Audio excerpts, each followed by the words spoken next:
BFIBs Almanac. In this week's episode, we're going to take a look at some spring training updates. And with all this talk of lengthy extensions for Harper and Goldschmidt and Machado and guys like Trout and Arenado, I thought it'd be interesting to take a look at some current and former recent players who have played beyond their age 35 seasons and seen how they've kind of finished up the twilight of their careers. So we're going to take a deep dive and look at some of those stats. But first, I wanted to clear up a couple things. The episode numbers on the podcast have kind of jumped, if you may have noticed. We went from episode, I think, 12 to 21. And the reason for that is I had been separating out full episodes from the pinch hit episodes. So I think we were on episode 12 and pinch hit episode 8. And the reason I did that originally was I had the full episodes were coming in close to an hour or more, and the pinch hit episodes were more like 20 to 25 minutes.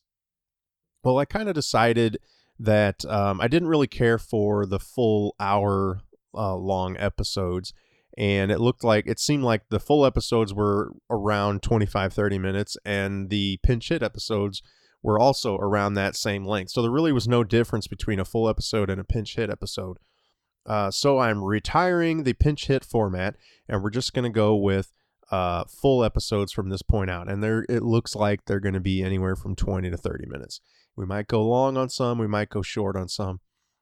If there's a reason to do a really quick 10-15 minute pinch hit episode, if something happens in spring training or throughout the season that's of note, then I may do, a quick pinch hit episode. But for right now, we had 8 pinch hit episodes, and I just decided to add those with the 12 full episodes.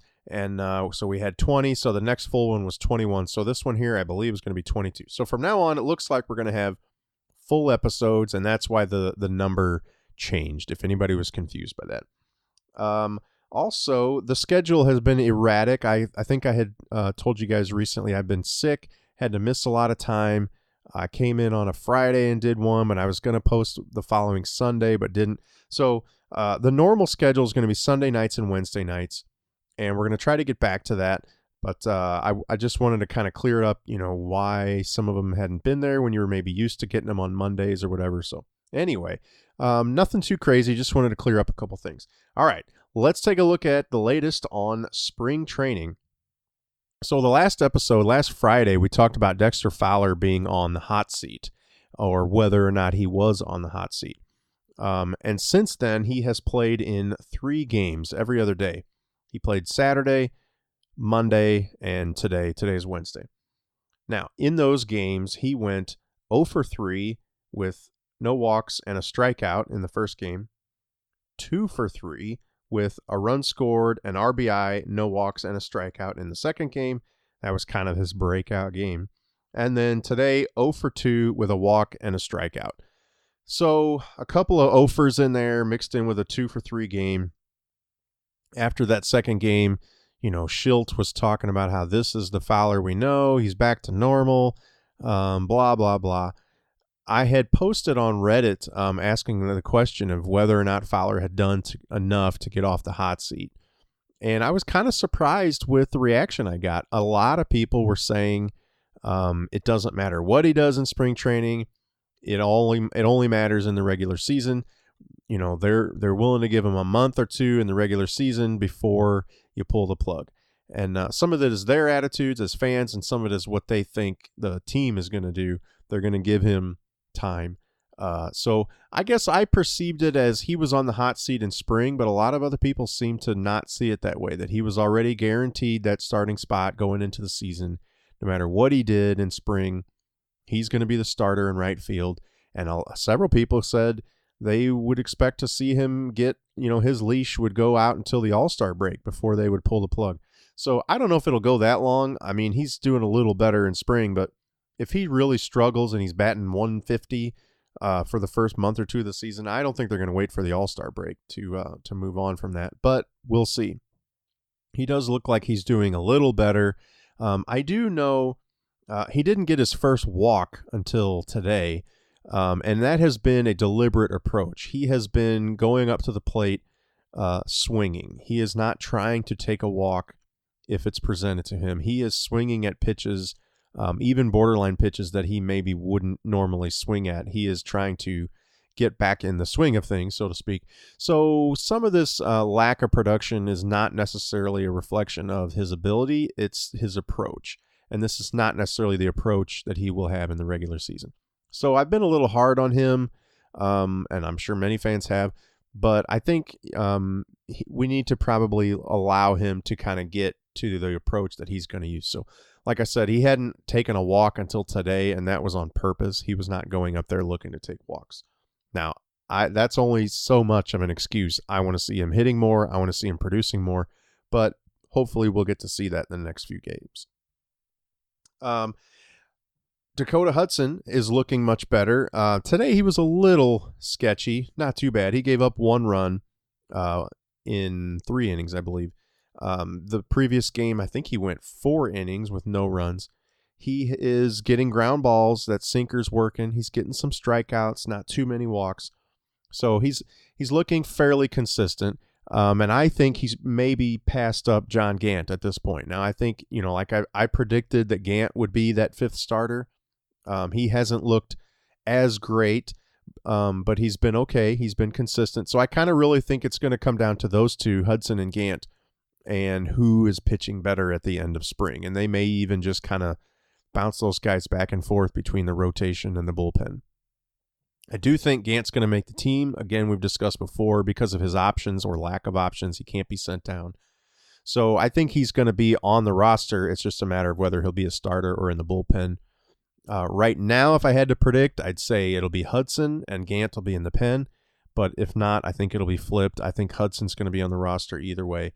They might decide to stretch him out in Memphis as a starter if he doesn't make the starting rotation, but I think he's going to be on the squad. They did announce Carlos Martinez is going to unofficially, but officially start the season on the DL.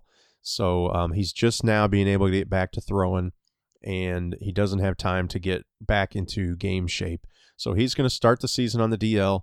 It sounds like they're going to start him in a reliever role after coming off the DL, but he said he's open to whatever role they want from him, and I'm sure it'll depend on how he's feeling and how the rest of the staff looks. But he's going to start on the DL and rehabbing in Memphis, and we'll see how long that takes. I wouldn't expect him back immediately or even within the first couple weeks, but we'll see. Hopefully he comes back strong and ready to go and can contribute. We'll see what that role is. I wouldn't doubt it if it is in the bullpen, but it's really going to depend on how the starters are looking. So the last thing of note from the pitchers is Alex Reyes has officially been assigned to the bullpen for the rest of spring. He will be worked out as a reliever instead of a starter. And I'm not surprised by that. I know some people were thinking if he's going to make the team at all, it should be as a starter. He's effective, has been effective as a starter in the past. But I really think they're trying to take it easy with him. They want to watch his innings, and one way to do that is to make him a reliever. Now, you could say you can be more consistent and steady with innings as a starter. You're going to pitch every 5th day. Pretty much how many innings you're going to be expected to give. As a reliever, it's kind of up in the air. You might throw 1 inning. You might throw 2. It might be back-to-back days. It might not. It's harder to kind of prepare for that role as a manager too. It's harder to know, if there is a limitation with what he can do, then you have to go with a different pitcher who also might not be available. So you don't have as much flexibility in one sense in the bullpen, though you do have some flexibility. So it's kind of hard to say, but I think he is officially going to be a reliever right now. I think that's a good role for him. If one of the starters really struggles or we have an injury, I think he could be stretched out to start. But right now they're going to play it safe with Alex Reyes, and he is going to be in the bullpen. So potentially we could have a crazy good bullpen. We could have Jordan Hicks, Andrew Miller, Alex Reyes, Dakota Hudson. That would be the 4 primary guys in the pen. And then you mix in guys like Dominic Leone and some of the other lefties, Shreve. I kind of don't see Gomber making it just yet. I think he needs to refine some things in Memphis, but he could be in there. Cecil, I don't think is going to start the season on the squad, but eventually he's going to make his way back up. Mike Myers, Brebbia, you got a bunch of good arms out in that pen. Now, they got to all come together, and they got to find their roles, but I think they look like they could be really good, really effective. So it's exciting to see the bullpen coming around. All right, so what I really wanted to get into on this episode, and we're going to kind of rush through this, but like I said before, with all this talk of these big contract extensions and free agent deals, Bryce Harper signing a 13-year deal, Machado getting a 10-year deal, Arenado signing an 8-year extension. There's talk about what Trout's going to do in a couple years. There's talk about what Paul Goldschmidt might extend with the Cardinals, 5 or 6 years. So all these guys talking about going well into their late 30s with these contracts. So we've talked before about a few guys and what they did in their kind of 31, 32, 33 seasons. And maybe we even went up to 34. But it was always kind of in comparison to where Goldschmidt's going to be and where we thought Harper would be at the end of his deal, which was that 35, 36 years. But now that it looks like a lot of these guys are going even longer than that, I thought it'd be interesting to look up some players that have played that long. So I just thought of a handful of names. I didn't eliminate anybody based on the stats that I found. So all the stats I came across are just what I found, and I'm reporting them here. So I didn't leave anybody out. But I'll quickly go down the names here. So we got Albert Pujols, A-Rod, Big Papi, Jose Bautista, Adrian Beltre, Derek Jeter, Ichiro Suzuki, Ben Zobrist, Brandon Phillips, and Nelson Cruz. So all of those guys were at one point premier players, all-star players, Hall of Fame caliber, some of them. Some of them are still playing. Some of them are retired. All of these guys, I've got down, the stats I wrote down are starting at age 35. Many of them, all of them went to at least age 37 if they're not still playing. Some of them went to up to age 40. And in Ichiro's case, 44 last year, and I believe he's still playing this year. So I only wrote down the stats for Ichiro up to 40. He's still going strong after that. He kind of really dropped off last year, but we'll get into Ichiro. So some of these guys are power hitters. Some of these guys are contact hitters. Some of these guys were great at defense as well. So we kind of got a little bit of everything here, but I thought it would be interesting to just see how they did. Now, I wrote down a bunch of stats here, and I'm not going to go through all of them because it gets really boring and it's kind of hard to focus on what it all is, but I wrote down the age that they were, the games that they played, number of games, what their average was, their OPS, their home run totals, and their WAR. So obviously there's a whole lot more I could get into with their stats, but this is kind of a good representation of their average, their slugging, their home run power, even if they're not a home run guy. I wanted to see how that changed, and their WAR. Now their WAR includes defense as well. Now, I didn't write down any defensive numbers, but I did kind of take note if their WAR was strongly influenced by their defense, if there was a big swing or whatever. So we'll kind of get into this. Now, I just sort of recapped each player or summarized each player. So if there's something of note on their statistics, I will get into that. But I just wanted to point out, we'll start with Albert. So Albert had a steady decline from age 35 in his games played.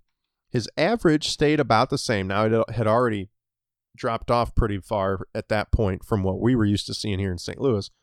But by the time he got to age 35 through 38, which was last year, his average stayed about the same. Now, his power numbers and home runs dropped each year pretty steadily, and his WAR did as well. Now, he went from a 3.0 WAR player at age 35 to 1.3 to negative 1.8, and then back up to 0.5. So a steady decline, a little bit of a bump back up last year, but really it was at a 0 WAR, so overall a decline. Some of that is his games played declined. So as you play less games, your WAR just automatically goes down. Even if your numbers stay roughly the same, if you're not playing as often, you're not contributing to as many wins. So your WAR goes down. So as Albert has aged, his numbers have dropped off each year. Again, we'll get into some of that in a little more detail. Now, A-Rod is a little bit different. He fluctuated quite a bit. His games played fluctuated. His OPS and home runs fluctuated up and down, and that's with his health. He had the hip issues. He missed the full season with, I believe, suspension for the steroid issue. His average did steadily drop, and his WAR did too, but everything else kind of fluctuated. So he went from being a 4.0 WAR player at age 35 to a negative 1.2 WAR player at age 40. Now at age 39, he was at 2.9. So he had these big swings in his WAR throughout the twilight years. He's also, one of the greatest players. So is Albert, but he really dropped off and became ineffective at the end. So you could see it quickly after 35. So both these guys we talked about so far, Albert and A-Rod, had pretty decent age 35 seasons and then quick drop-offs after that. Now, Big Papi, he's a very interesting story. At age 35, he played 146 games. Age 36, he had some injuries. 37, he jumped back up to 137 games, then 142 games, then 146, then 151. So the last 4 or 5 years, he was pretty steady there, playing almost full seasons. And his average stayed very consistently around 300, 309, 318, 309, 263, little drop off there, 273, bumped it back up. And at age 40, he finished with a 315 average, the highest other than his age 36 season. His OPS, again, crazy high, 953, 1.026, 959, 873, 913, and finished with a 1.021 OPS at age 40. His home runs increased every year. There was a drop-off at age 36. 29 home runs, 23, 30, 35, 37, 38. His WAR fluctuated right around that 4 number, 4.0, 3.2, 4.4, 2.6, 3.1, and ended with a 5.2 WAR. So Big Papi stayed very productive well into his late 30s and age 40 season. Now, some of these other guys really dropped off kind of early. Jose Bautista had already dropped off by age 35, and he continued to just sort of steadily decline. His home run totals went down. His OPS went down. His average dropped off each year. By age 36 and 37, he was batting 203. His WAR was already 1.1 at age 35, 1.7, 1.4. So his overall contribution had already dropped off at age 35 and never really got better. Beltre is sort of the same way. His games played slowly declined. His average sort of fluctuated. So did his OPS. His WAR declined later around age 39 and 40. So at age 35, his WAR was 6.7, then 5.9, then 6.5 at age 37. Then it dropped off to 3.6 and then 2.2. So still not bad, still positive WAR numbers, which is good. But his overall value just sort of declined. His power and average just started to drop off.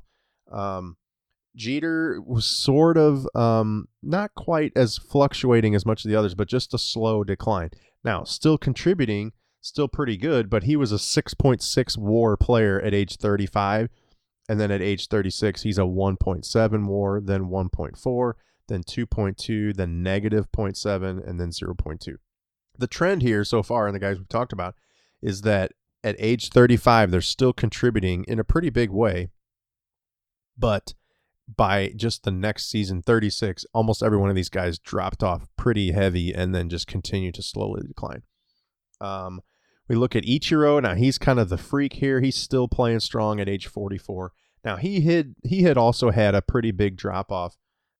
But after, age 35, age 36, he was a 4.7 WAR and a 3.7 WAR player. Then it's the big drop at age 37. 0.6 WAR, 1.7, 1.7, 0.9. His power numbers, he was never a power hitter, but he had 11 home runs at age 35, then 6, then 5, then 9, then 7, then 1. So, again, decent 35, decent 36 season, and then after that, drops off. Now, he's still going. He's contributing more than most guys in their 40s, if they're even playing in their 40s, but definitely noticeable drop-off. Ben Zobrist, same kind of thing. At age 35, he put up good numbers. He was a 3.7 WAR, had an 831 OPS, 18 home runs, but then the next year at 36, he dropped off in games played. His average was 232. He only hit 12 home runs, and he was a .5 WAR player. Now at age 37, he bounced back. More games played. He batted 305. He had an 817 OPS and a 3.3 WAR. So he's one of these kind of rare cases that at an older age, he bounced back and really looks a lot better. So far, it's really just him and Big Papi that kind of look that way. Brandon Phillips, he had really already dropped off by age 35 and really just became sort of a shell of himself. By age 37, he was batting 130, had a 520 OPS, a negative WAR. Now, he didn't play very many games at that age, but even the previous season, he was batting 285, 735 OPS, a 0.9 WAR. Now, finally, the last guy I wanted to mention is Nelson Cruz. Now, he just finished his age 37 season, but at age 35, he was a 4.7 WAR player. At age 36, 4.1. Last year, 2.9. He had 43 home runs at age 35, then 39, then 37. So slight drop-offs, but not too big, and still big-time numbers by most people's accounts. Plenty of games played. So while he's not the defensive fielder that you'd like to see, he's still a power hitter. He's putting up a decent OPS, decent home run numbers, and decent WAR totals at age 37. Now, I would expect him to drop off pretty quick here over the next couple of years, but he, to his credit, he's looked pretty solid from age 35 on. So the overall takeaway from this is really that on all these guys, age 35 is pretty good. 36 is okay for some of them, and then a really noticeable drop-off after age 36. Whether it's injuries and games played, which, some of that's going to affect their averages and their totals, but that's part of it. If you can't get on the field and you can't be healthy enough to swing consistently the way you're used to performing, then, it doesn't matter what the reason is. You weren't healthy enough to be on the field, and age is a huge part of that. So I think it's a little interesting that we talk about, Bryce Harper playing to age 39 or 40. We don't really know what Goldschmidt's going to get. I don't expect him to get an 8 or 9 or 10-year deal, but you never know. Machado's going to play till age 36. Well, he's going to play longer than that probably, but his contract's going to take him to 36. And I kind of think, based on what we're seeing here, that's the limit of what these teams should be signing guys. 35, 36, they're still able to be productive, and after that, it's a gamble. I would be signing these guys to 1-year extensions or option years after that. So I just thought that was interesting. These are some of the premier players who, some of them are still playing, some of them have retired, and to really see pretty consistently how those numbers drop off after age 35. Some of these guys before that, so you do have to be careful. But that's what we can expect from some of these premier players like Mike Trout and Bryce Harper, Nolan Arenado, Paul Goldschmidt. So it'll be curious to see how they do coming up as those years and ages approach. Most recent or the soonest is going to be Paul Goldschmidt. He's the oldest out of that group of guys that we've been talking about. So anyway, that's all I have for this week. I just thought it'd be interesting to look at some stats of aging players and kind of give it a quick update on spring. The offense is still not going. Holding my breath, crossing my fingers, hoping they come around. I think they will. These guys are going to start getting more consistent innings. And rather than kind of working on some different things with their approach, they're kind of going to kind of get back to what they do and getting comfortable. So if they're still not hitting at the end of spring, I'll be concerned, obviously, but there's still some time. So anyway, that's all I have for this week. I appreciate you listening. Check out any old episodes. Please subscribe on your favorite podcast app if you haven't already. And until next time, I'm Jared, and this is the BFIBs Almanac.